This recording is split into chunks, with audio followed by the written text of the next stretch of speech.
Assalamualaikum warahmatullahi wabarakatuh. Tahukah kamu bahwa ada masjid yang menjadi saksi keimanan sekelompok jin? Sebelum kita lanjut video ini, tekan tombol subscribe, nyalakan loncengnya, kemudian bagikan video ini kepada teman dan keluarga kalian. Karena barang siapa yang menunjukkan kepada jalan kebaikan, maka dia akan mendapatkan pahala seperti orang yang mengerjakannya. Hadis riwayat Muslim. Peristiwa ini terjadi saat Rasulullah SAW bersama para sahabat sedang melaksanakan sholat subuh. Ketika itu Rasulullah SAW membaca surat Ar-Rahman ayat 1-78. Dalam surat Ar-Rahman terdapat beberapa ayat yang artinya, "Maka nikmat Tuhan kamu yang manakah yang kamu dustakan?" Ketika ayat ini dibacakan, para jin yang hadir saat itu langsung menjawabnya dengan kalimat, "Wahai Tuhan kami, sesungguhnya kami tidak mendustakan nikmat-Mu. Segala puji hanya bagimu yang telah memberikan nikmat lahir dan batin kepada kami."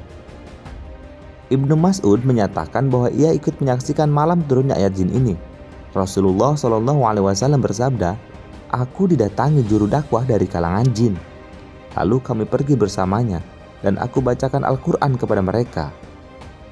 Peristiwa ini terjadi di sebuah masjid yang terletak di kampung Ma'la, tak jauh dari perkuburan kaum muslim di kota Mekkah.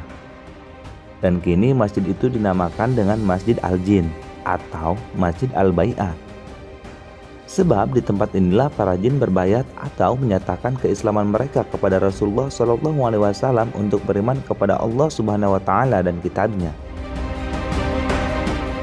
Masjid ini menjadi monumen terpenting antara Rasulullah SAW dan para jin. Konon pada saat itu para jin berencana menuju Tihama.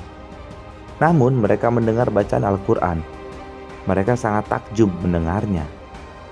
Dan kemudian berdialog dengan Rasulullah SAW, lalu menyatakan keimanannya. Mereka kemudian menyampaikan hal itu kepada kaum jin. Penyampaian para jin yang berbayat dengan Rasul diabadikan dalam Al-Quran surah Al-Ahqaf ayat 29-32. Dalam Asbabun Nuzul karya Jalaluddin As-Suyuti disebutkan sebab-sebab diturunkannya surat Al-Ahqaf ayat 29-32. Diriwayatkan dari Ibnu Abi Syaibah dari Ibnu Mas'ud ketika Rasulullah SAW sedang membaca ayat-ayat Al-Quran. Ada beberapa jin yang turut mendengarkan bacaan Al-Quran dari Rasulullah. Kemudian salah satu dari jin itu mengingatkan teman-temannya, "Diamlah, perhatikan bacaannya." Sesudah itu mereka kembali kepada kaumnya untuk mengingatkan mereka kepada jalan yang benar. Dalam kitab Ad-Durrur Al-Mansur disebutkan bahwa jumlah jin yang datang kepada Rasulullah SAW itu sebanyak 7 jin. Sementara itu menurut Ibnu Mas'ud sebagaimana dikutip Syekh Abdul Mun'im Ibrahim dalam kitabnya Ma Qabla Khalqi Adam dan telah diterjemahkan dengan judul Adakah Makhluk Sebelum Adam?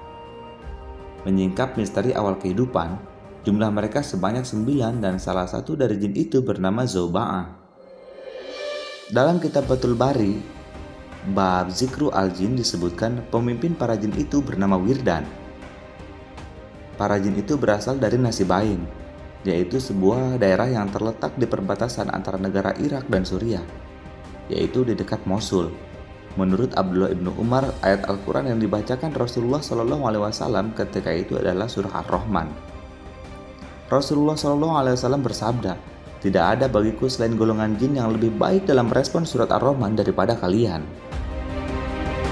Para sahabat bertanya, "Bagaimana bisa ya Rasul?" Rasulullah SAW menjawab, "Ketika aku membaca ayat, maka nikmat Tuhanmu yang manakah yang kamu dustakan?" Para jin berkata, "Wahai Tuhan kami, tidak ada sedikit pun dari nikmat-Mu yang kami dustakan." Dalam hadis ini Rasulullah SAW mengajarkan kepada para sahabatnya mengenai bagaimana mereka golongan jin menafakuri dan menadaburi, menelaah dan mencerna ayat-ayat Allah Subhanahu wa Ta'ala. Ketika ayat Al-Quran menanyakan sesuatu, para jin itu dengan cepat merespon pertanyaan Allah. Sementara itu, para sahabat masih terdiam dan terpaku mendengarkan ayat-ayat tersebut. Para jin lebih respek terhadap ayat yang banyak menggunakan kalimat pertanyaan daripada manusia. Namun, diamnya para sahabat dalam merespon ayat Al-Quran ini masih lebih baik dibandingkan dengan orang kafir Quraisy yang enggan mengimani dan meyakini kebenaran Al-Quran dan ajaran Islam. Teguran menurut Syauqi Abu Khalil dalam Atas Al-Quran, Surah Jin dan Al-Ahqaf itu memberikan teguran kepada orang kafir Quraisy dan Arab di Mekah yang terlambat merespon keimanan. Mengherankan, jin yang notabene bukan berasal dari golongan manusia lebih cepat dalam menerima dan merespon dakwah yang disampaikan Rasulullah SAW daripada orang kafir. Terima kasih telah menonton channel ini. Wallahu a'lam bishawab.